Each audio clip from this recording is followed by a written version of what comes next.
pagi dan selamat sejahtera bagi kita semuanya.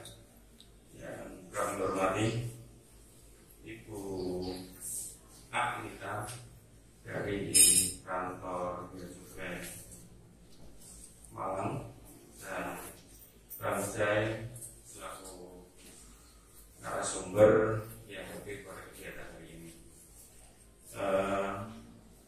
Langsung pada pagi ini kita akan memberikan materi kepada teman-teman semuanya terkait dengan materi kita ekspor. Nah, mengapa kami menghadirkan dua narasumber ini? Nanti Bang Jai terkait dengan sukses story-nya, cerita selama ini bagaimana dia bisa mengekspor walaupun bekerja sama dengan pihak lainnya, dan juga terkait dengan tugas pokok fungsi dari Bea Cukai. Mohon maaf, Bapak Kepala Dinas saat ini masih ada di tempat lain, segera muncul begitu nanti beliaunya hadir agar kita buat acara seremoni pembukaan secara resmi. Untuk itu, untuk mempercepat waktu, kami persilakan nanti secara panel Ibu dari Bea Cukai, dari Samsek untuk memberikan materi.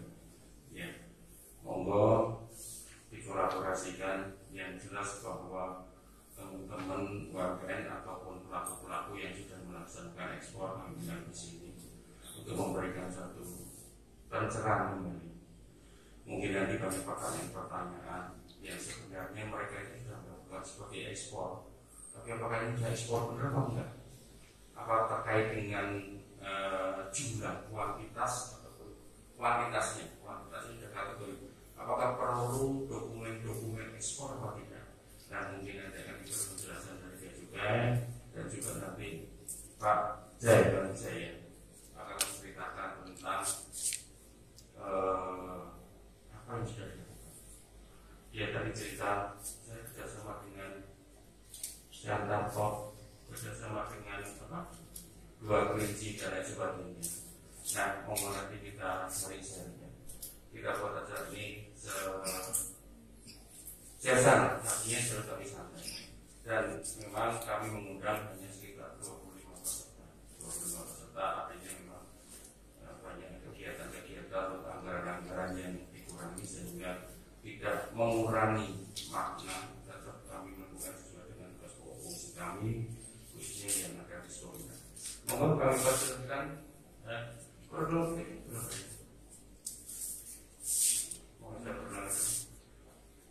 Langsung mas Tiko. Iya, kasih aja, monggo.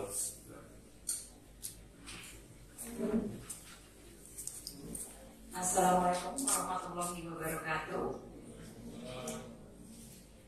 Salam sejahtera. Saya ucapkan terima kasih Bapak Ibu semua. Yang pertama saya ucapkan terima kasih kepada Bapak Sabto, Bapak Kepala Seksi di Dinas Koperasi dan Perindak, yang hari ini berkesempatan mewakili Bapak Kepala Dinas ini Pak di luar kerjaan karena pada hari ini beliau masih ada acara di tempat lain. Oke, sebelumnya perkenalkan diri dulu Bapak Ibu.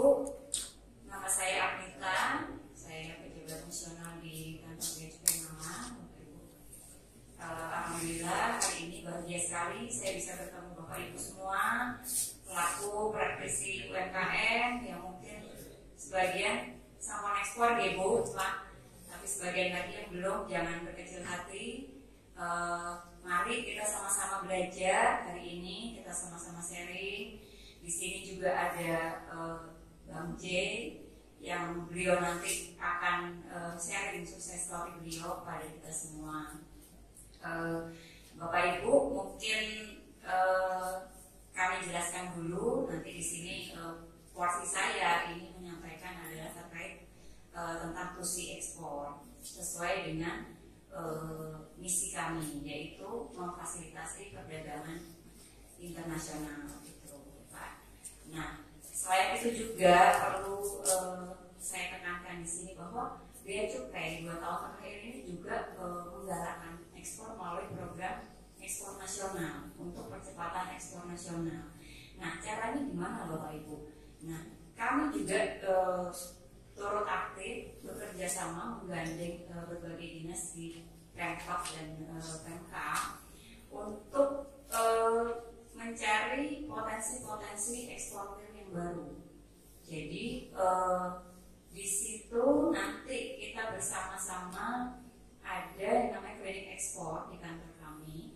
Nanti monggo Bapak Ibu setelah acara ini, setelah kita ibaratnya ini kan terlalu singkat nih Bapak Ibu untuk kita mencarikan solusi dalam satu hari kan tidak mungkin.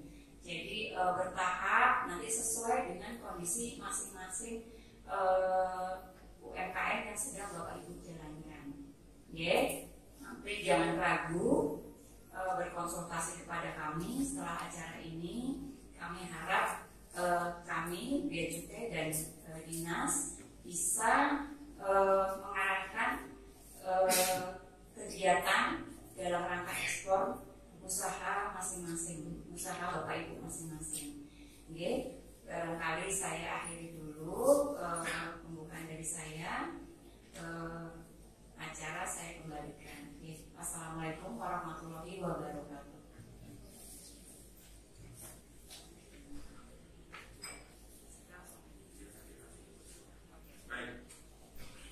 Baik, sebelumnya kan kami sampaikan dulu kurikulum fikih didata dari narasumber. Beliau namanya Bu Agnita Aditya Wardani. Beliau lahir di sana, Kota Bandung, tahun 75, di beralamat di Jalan Bantaran 3C nomor 15 Nomor Malang. Nanti nomor HP-nya biar yang menyebutkan sendiri. Jabatan dia adalah pejabat fungsional pemeriksa Bea Cukai ahli Pratama. Beliaunya berpendidikan mulai dari Jakarta, STAN, di tahun berapa? 19. Ini. Jadi begini Bapak Ibu, monggo langsung Ibu memberikan materi. Nanti setelah selesai bisa langsung jawab ataupun nanti langsung diserahkan ke panitia. Nanti yang penting secara panel bisa berjalan dengan ada Ibu.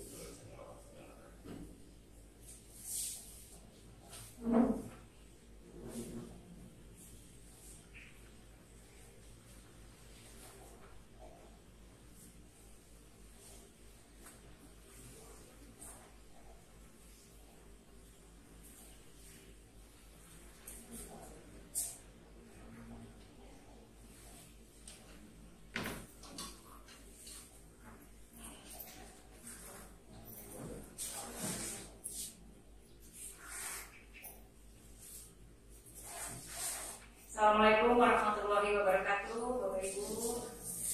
Kita santai saja nih, Bapak Ibu. Ya, nanti kalau dalam penjelasan saya, Bapak Ibu langsung ada yang mau ditanyakan, monggo saja langsung angkat tangan saja. Waktunya berapa lama Pak? Mas Sabto saya dikasih waktunya 1 jam. 1 jam, nggih. 1 jam saja. Perkenalkan, nama saya Agnita. Saya bertugas di kantor Bea Cukai Malang. Sama periksa Bapak Ibu alamatnya kantor Bea Cukai Malang. Memang ya, semua tinggal di kota ya, Bapak Ibu di kota. Sebelumnya saya mau kenalan dulu ini sama Bapak Ibu. Ini diundang di dinas ini, sepertinya kalau tadi ngobrol-ngobrol sama Kabinnya kayaknya udah lama ya, betul? Ya. Ibu sudah lama, Ibu juga sudah ini ya praktisi sudah lama ya. Usahanya apa Bu?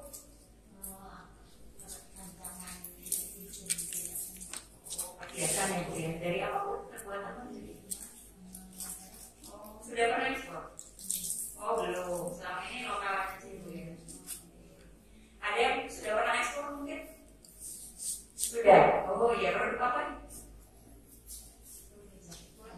Oh, furniture. Kemana? Ke Itali. Wah, luar biasa. Tepuk tangan dulu buat Ibu ya. Ibu ini, ya. berbagai macam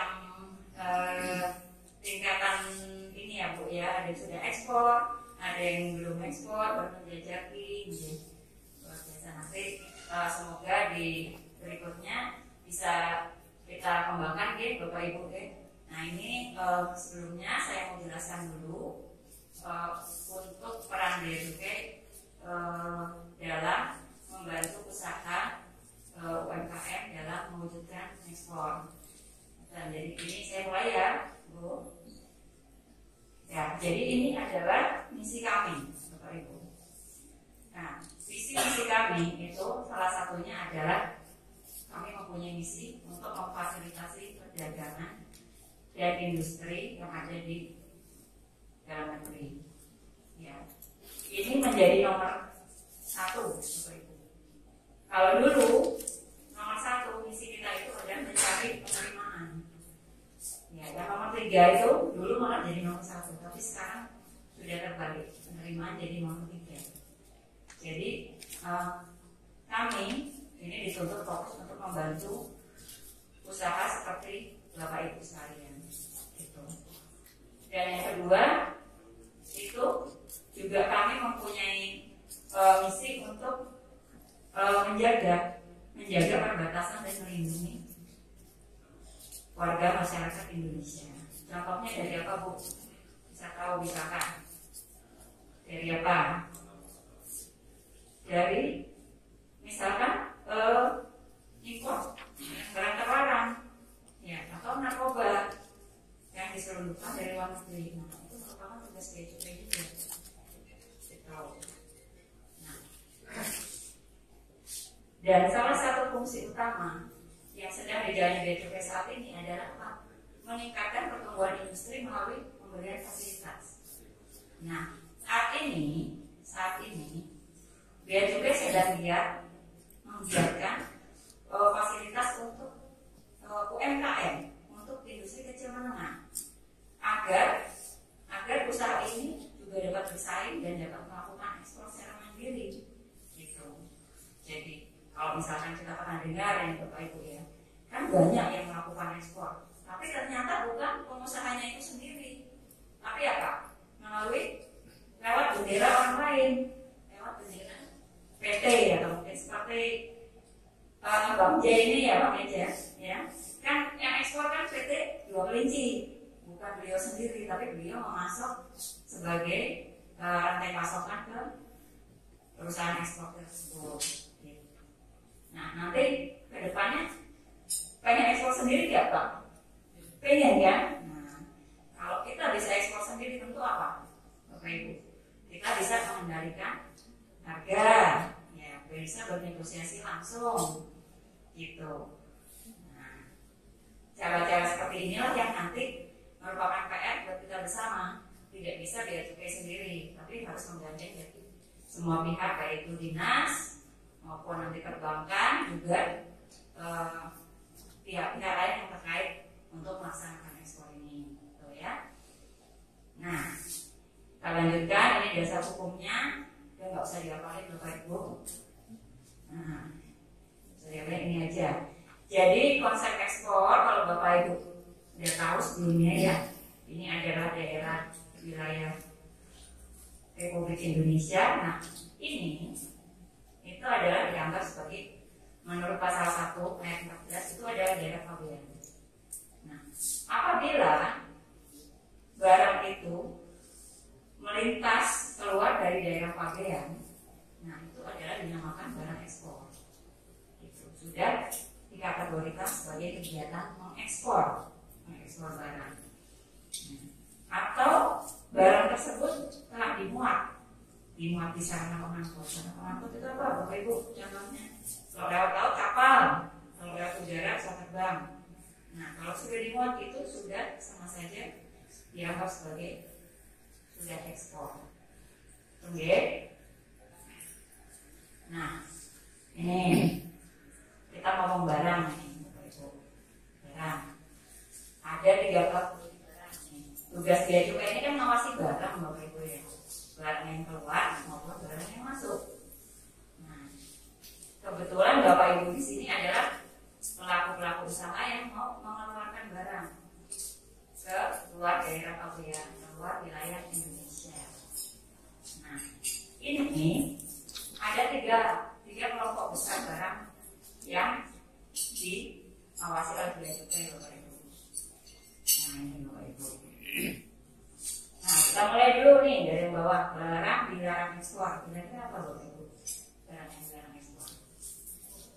ya, narkoba, ya, senjata, ya, ya, ya, minuman keras, boleh, boleh keras, kalau bisa nggak usah diminum di dalam negeri, diekspor aja, biar yang mabuk, biar yang mabuk, iya, boleh bu, miras boleh, rokok boleh, batu bara itu adalah barang nanti masuk yang kedua bu, batu bara dibatasi ekspornya. Nah, ngomong batu bara, apalagi bu barang yang dibatasi ekspornya? Contohnya, saya sebut di sini beras itu dibatasi. Kalau dia beras premium boleh dibawa keluar, boleh dibawa. Tapi kalau beras yang kualitas bawah yang banyak dikonsumsi oleh masyarakat Indonesia itu tidak boleh dibawa keluar. Nah, tapi jangan khawatir Bapak Ibu, di antara barang yang dilarang atau barang yang dibatasi ini itu masih tentu saja masih banyak barang yang dibolehkan untuk ekspor atau bebas ekspor. Nah, tentunya Bapak Ibu ini punya produk kan barang yang boleh diekspor ya, bukan barang yang dilarang, bukan barang yang dibatasi deh. Jadi kalau produknya Bang J dari pisang boleh diekspor sebanyak-banyaknya, boleh ya? Boleh. Oke. Ya, kita lanjut. Nah, untuk pengekspor kita wajib memberitahukan dengan dokumen yang namanya PEB, Bapak Ibu. PEB itu adalah pemberitahuan ekspor barang. Kodenya BC 3.0 kalau di kantor. Ya. Jadi pakai dokumen. Nah, saya mau tanya dulu nih, kalau mau ekspornya keripik singkong misalkan 90 kg pakai PEB nggak bu?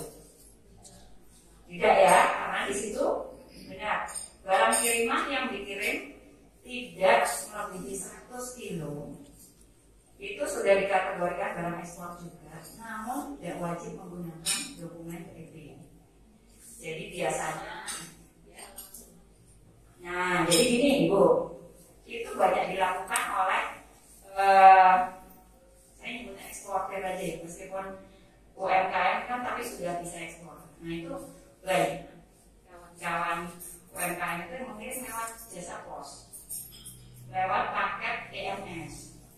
Itu mereka mengirim kopi, yang mengirim jamu-jamuan itu lewat paket pos, karena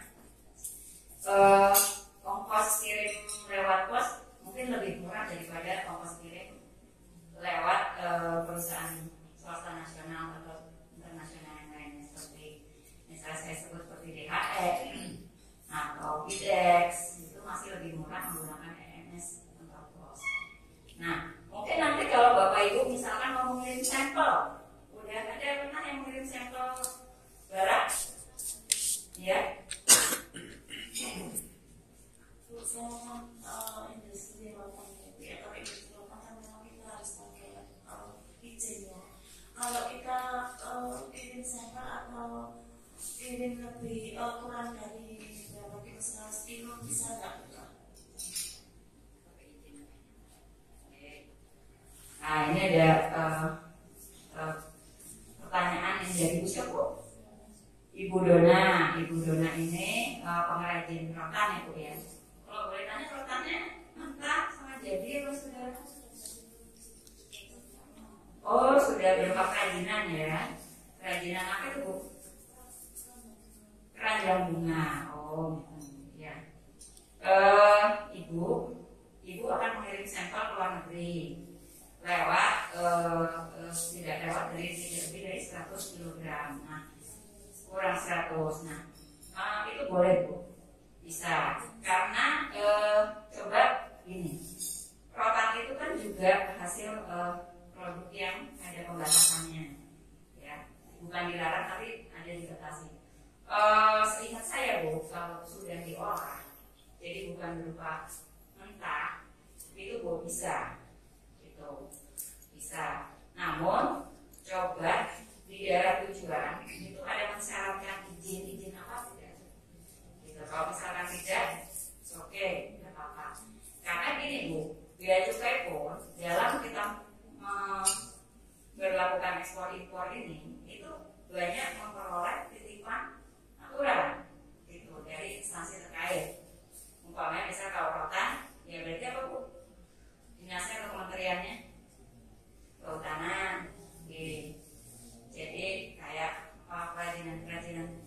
itu bahan dasarnya apa? Coba di ini dulu, dicek dulu ya Bu.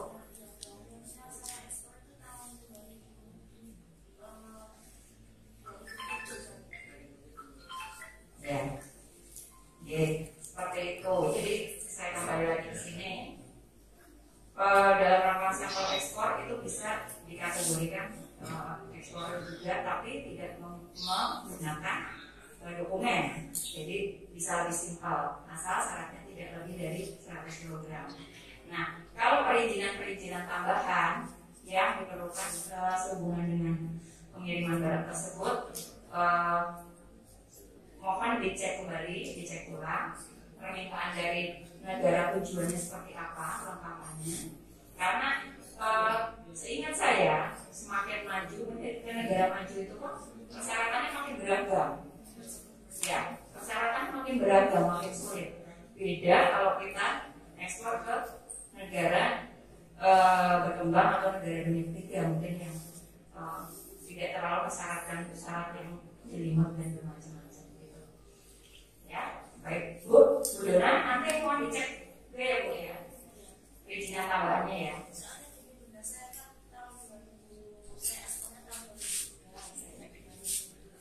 Mereka 3 sampai 2010. Oke. Itu sampai tahun 2016. Tapi kan Singapura yang ngambil ke Indonesia. Singapura yang ngambil. Oh, jadi bayar dari Singapura, jemput beliau di Indonesia. Sampai Pelabuhan aja. Oh, yang ke mana itu Jepang juga beliaunya yang saya yang ngambil ke Pelabuhan.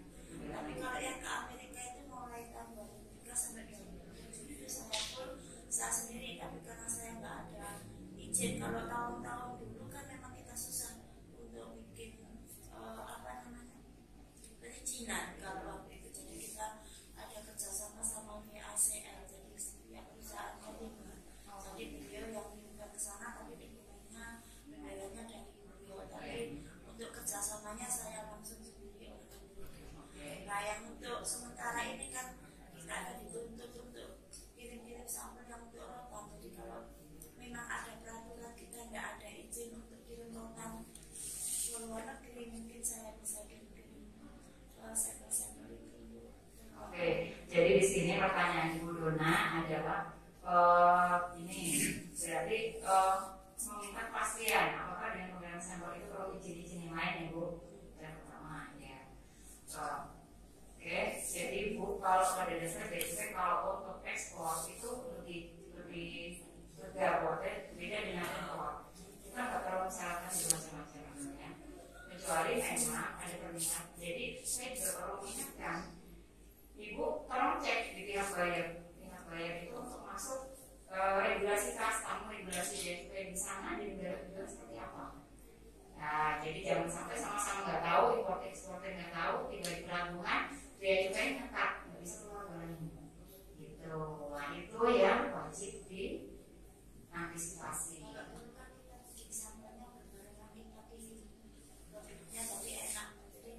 Sekalian gitu, sampel dan barang ekspornya.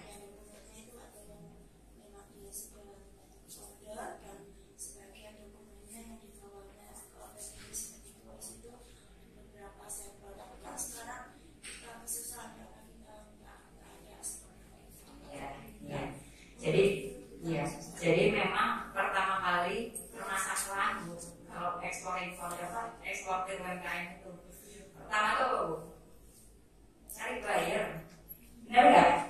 Cari buyer yang mau nampung produksi kita. Nah, buyernya udah ketemu misalkan. Buyer ada next apa? Mampu nggak kita memenuhi kuantitas barang yang dibutuhkan, yang diminta, benar nggak? Nah, itu kan. Sebenarnya itu bukan tusi kami juga Bu, ya. Cuma saya coba buka wawasan aja ya. Ini kan arahnya mengekspor, gitu. Jadi pasti ada minimal order, pasti ada minimal order permintaan, dan setelah kita bisa memenuhi satu kali ekspor.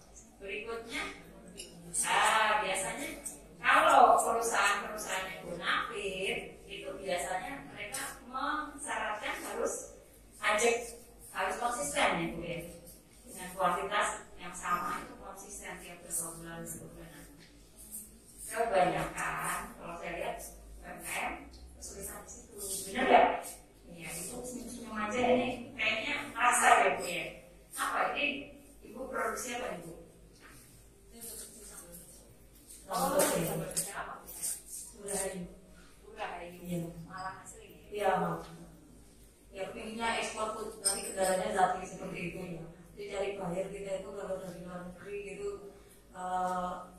kita susah nyari buyer dan mungkin kalau kapasitasnya tidak ya sesuai dengan kemampuan kita gitu ya. Kalau mungkin dari buyernya minta lebih dari kapasitas kita, mungkin di situ juga ada permasalahan.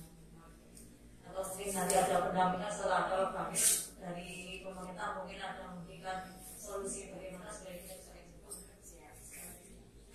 Oh, iya. Kalau untuk bumbu kecil sendiri kan berapa lama ya Bu? 6 bulan ya? Ya nggak bisa lama-lama Bu kalau 6 bulan ya. Harus cepat. Nah itu dia saya punya udah pakai pengawet.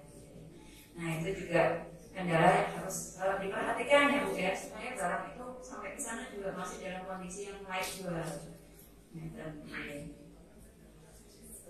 Jadi rata-rata ya permasalahannya bisa kami petakan. Oke, makasih Bu. Nah, terus ini Bu, sebenarnya Bapak Ibu UMKM ini tidak perlu dilihat Bu. Mikir aturan ekspor itu pakai dokumen apa, terus lengkapannya apa. Karena ini udah dikerjakan Bu. Serahkan aja sama namanya PPJK atau kalau dulu kita nyebutnya PMKM. Jadi perusahaan pengurusan jasa kepabeanan itu ada Bu. Kayak misalkan Bu Dona tadi mungkin nyebut ACL ya, salah satu sebutnya posisi di Surabaya itu banyak Bu. Jadi Ibu tinggal kontak aja mereka, nanti mereka yang hitung biayanya berapa, mereka yang siapkan staffingnya di gudang mana, mereka juga yang menyiapkan dokumen kepabeanannya. Ibu nggak perlu datang ke sana nanti ke pelabuhan, nggak perlu. Jadi PPJK itu adalah wakil dari eksportir itu untuk pengurusan ke bea cukai. Dan PPJK itu juga sekarang tidak, ibaratnya tidak langsung ketemu muka dengan pejabat bea cukai yang tidak Bu, tapi by online sudah. Nanti berikutnya saya jelaskan ya Bapak Ibu gimana roda rantai pengurusan dokumennya. Oke, saya lanjut. Nah, ini ya Bapak Ibu, ini adalah hal yang kita perlu perhatikan tentang ketentuan lapas ekspor. Ini Bapak Ibu bisa cek ya apakah produk kita itu termasuk yang lapas. Ya, jadi kalau misalkan Ibu Dona tadi mungkin rotannya Bu ya, rotannya seperti apa? Ibu nanti cek aja di portal IMSUI namanya. Nanti dimasukkan di situ AS kodenya. Kalau Ibu kesulitan nanti Ibu bisa dibantu, Ibu mungkin datang ke kantor, ke atau baik WA Bu. Nanti kita share nomor WA-nya. Ibu nggak usah repot datang ke kantor, Ibu WA aja. Nanti kita bantu carikan, ya. Ya.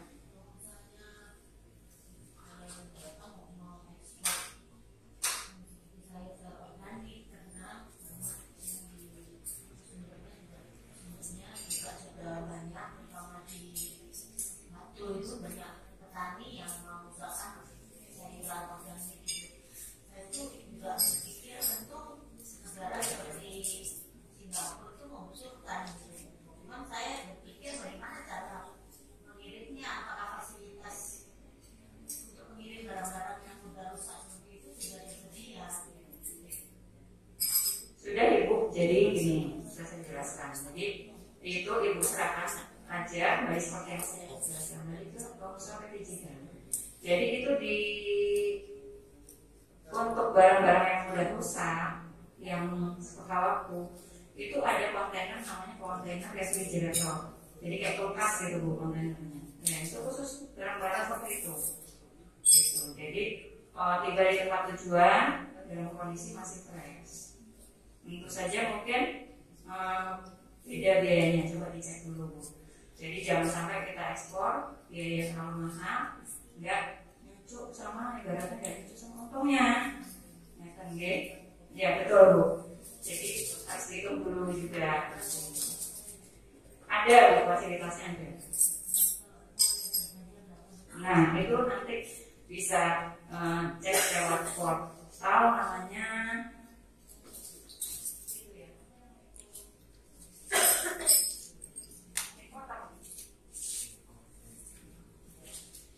bisa cek di website Infocom itu. Jadi berapa harga-harga untuk penyewaan kontainer, pengangkutan trackingnya itu. Nanti teman-teman kasih linknya ya Bu ya, biar dicari dulu prosesnya. Oke.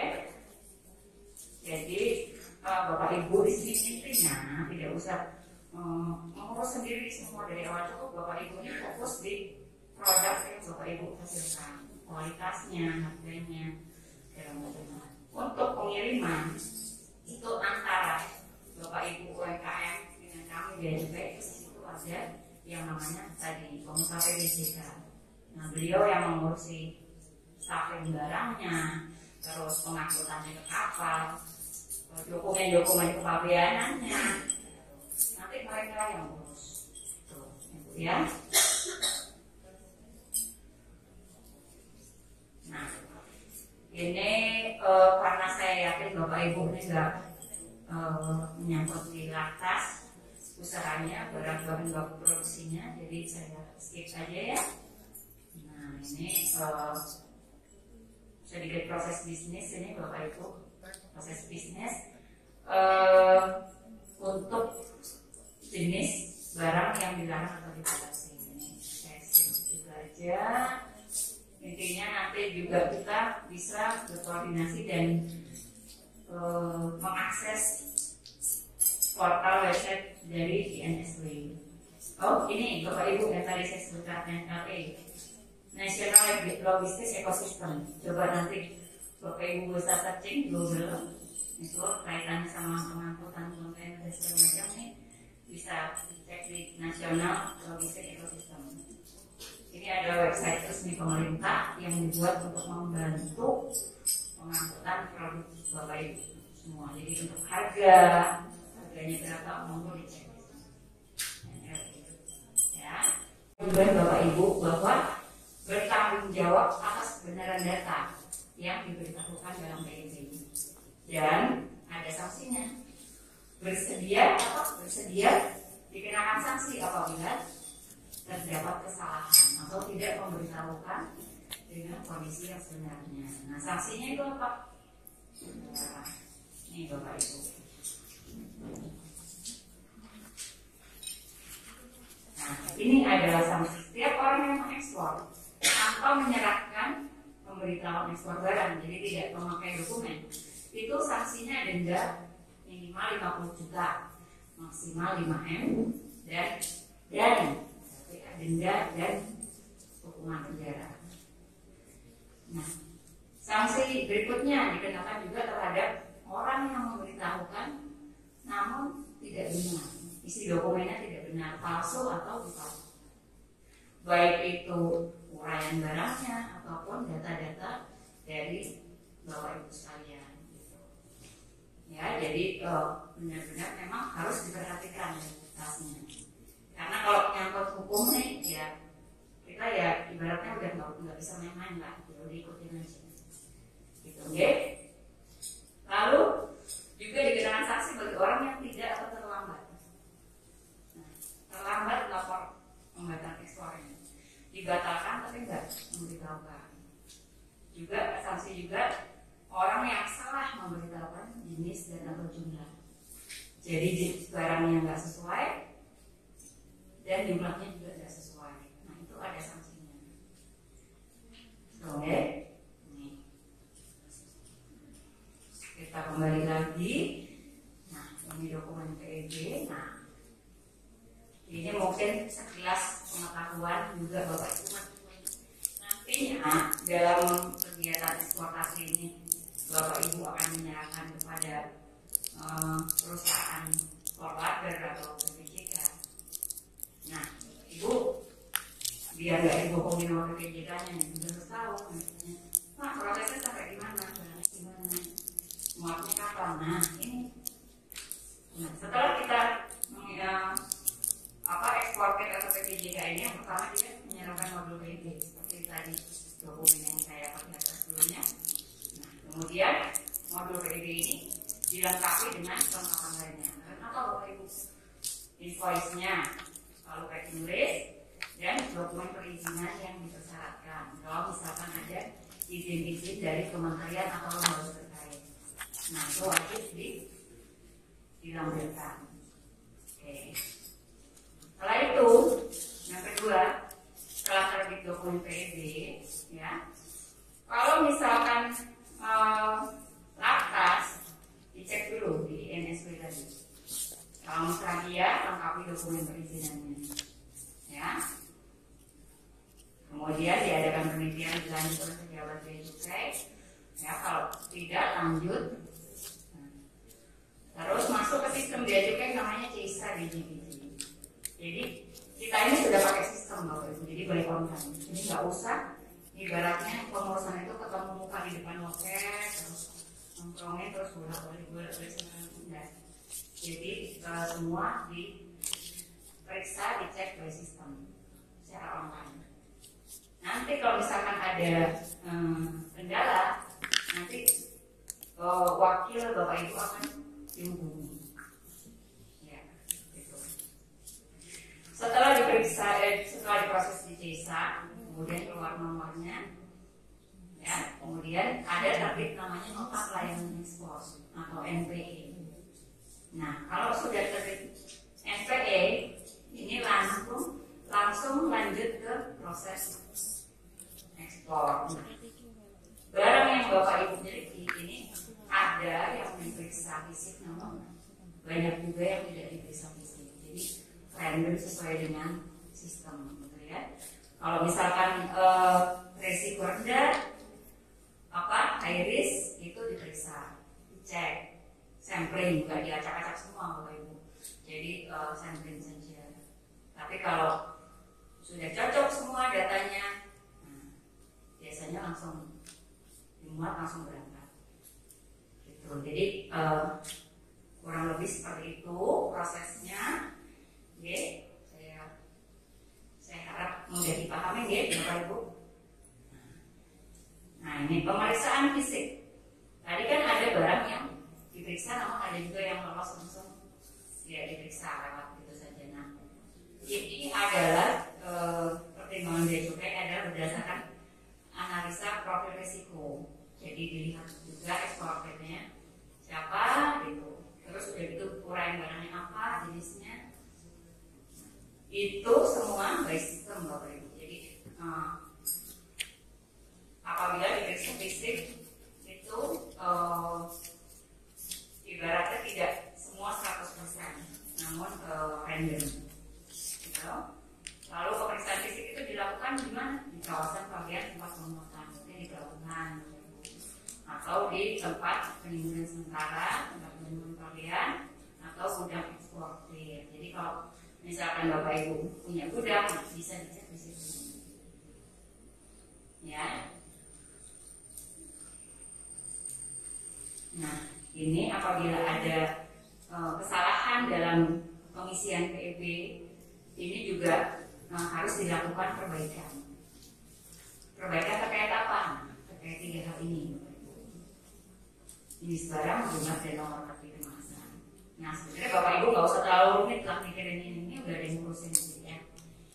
Ibu fokus di produk aja, kesiapan produk. Nah, ini ibaratnya Bapak Ibu bisa sekedar tahu aja lah, nggak usah terlalu mendalam, gitu ya.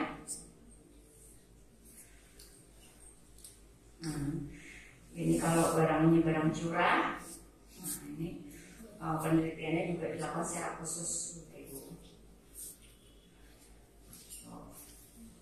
Ini sanksi-sanksi yang sudah saya sebutkan tadi ya, Bapak Ibu ya. Jadi dalam PEB PEB itu kan termasuk dokumen negara ya Bapak Ibu, jadi pengisiannya sebisa mungkin diusahakan harus sesuai dengan kondisi yang ada gitu.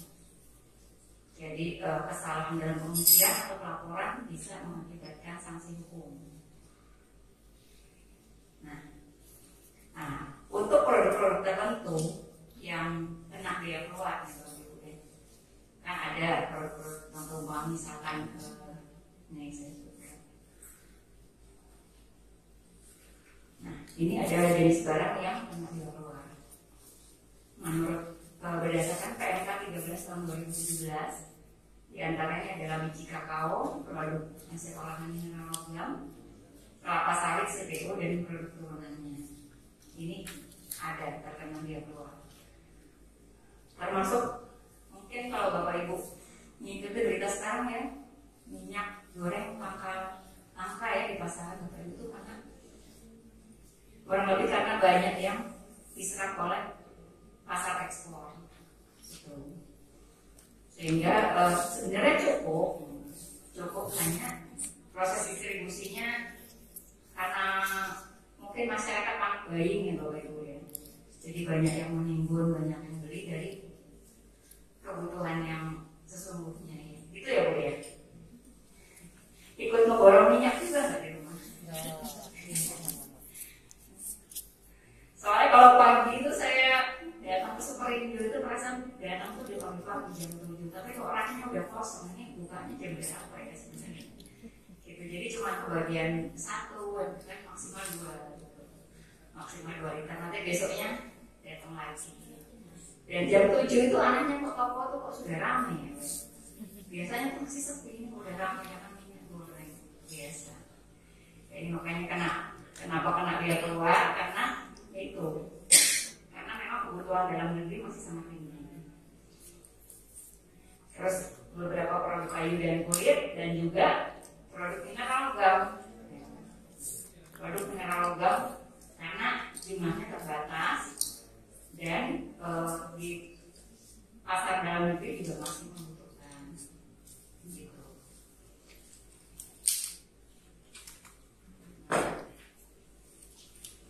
Ini adalah tujuan pemungutan biaya keluar. Ya, biaya keluar ini tidak semua barang, karena pungutan biaya keluar ini tujuannya adalah untuk menjaga stabilitas harga di dalam negeri, terus mengantisipasi kenaikan harga yang drastis di pasar internasional, dan juga yang utamanya yaitu untuk menjamin tersedianya kebutuhan di dalam negeri. Dan untuk beberapa produk sumber daya alam ini juga untuk melindungi pelestarian sumber daya alam. Nah, itu Pak Ibu. Nah, biaya keluar dibayar oleh eksportir dengan menghitung sendiri biaya keluar atau self assessment. Jadi eksportirnya yang menghitung sendiri dan melakukan pembayaran kapan? Paling lambat pada saat PIB. Pemberitahuan ekspor barang dokumennya didaftarkan.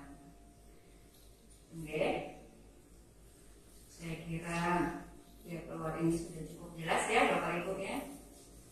Ini pengecualian yang dikenakan barang biaya keluar itu diantara ini Bapak Ibu. Kalau barang pindahan, misalnya pindah ke luar negeri bawa orang, nah ini dikecualikan dari pungutan biaya keluar. Terus barang asal impor yang kemudian diekspor kembali ini juga tidak kena. Barang ekspor yang akan diimpor kembali juga tidak kena. Lalu barang pribadi penumpang yang dibawa melalui moda transportasi. Contohnya Bapak Ibu di luar negeri, terus masuk lewat moda transportasi ini barang pribadi, sarana pengangkutnya ini pilot dan pramugarinya itu juga tidak kena. Lintas batas itu juga ada ya. Ini sekilas saja Bu tentang biaya keluar. Nah, untuk dokumen PEB apabila ekspornya sudah terrealisasi nih Bapak Ibu ya, nah dokumen itu wajib disimpan. Dokumen dan kelengkapannya itu wajib disimpan selama berapa? 10 tahun ya, 10 tahun. Jadi nanti kalau misalkan ada pemeriksaan baik dari internal bea cukai mungkin maupun misalnya dari pajak gitu. Ini kan sudah punya NPWP semua ya. NPWP-nya pribadi atau NPWP badan usaha? Ada yang udah badan usaha, ada yang pribadi. Ya, nah, ini pelayanan ekspor. Jadi pelayanan ekspor di kantor pabean ya Bapak Ibu. Kalau malam ini kebetulan bukan kantor pabean ya, jadi kita tidak ada karena tidak ada pelabuhan. Jadi nanti pelabuhannya lewat Tanjung Perak. Itu. Kalau di malam ini Bapak Ibu, kantor cukai kita banyak melayani untuk pelayanan cukai di rokok, minuman, terus alkohol, ya. Jadi pelayanannya adalah 24 jam sehari untuk penerimaan dokumen, pemeriksaan fisik barang, memasukkan barang ekspor dan pelayanan lainnya di bidang ekspor. Ini dilayani 24 jam sehari. Nah, Bapak Ibu bisa catat ya ini nomor WA kami. Nanti umpamanya Bapak Ibu ada pertanyaan, Bapak Ibu belum berkesempatan untuk datang ke kantor, silakan aja kalau WA apapun yang terkait dengan prosedur ekspor, monggo bisa ditanyakan.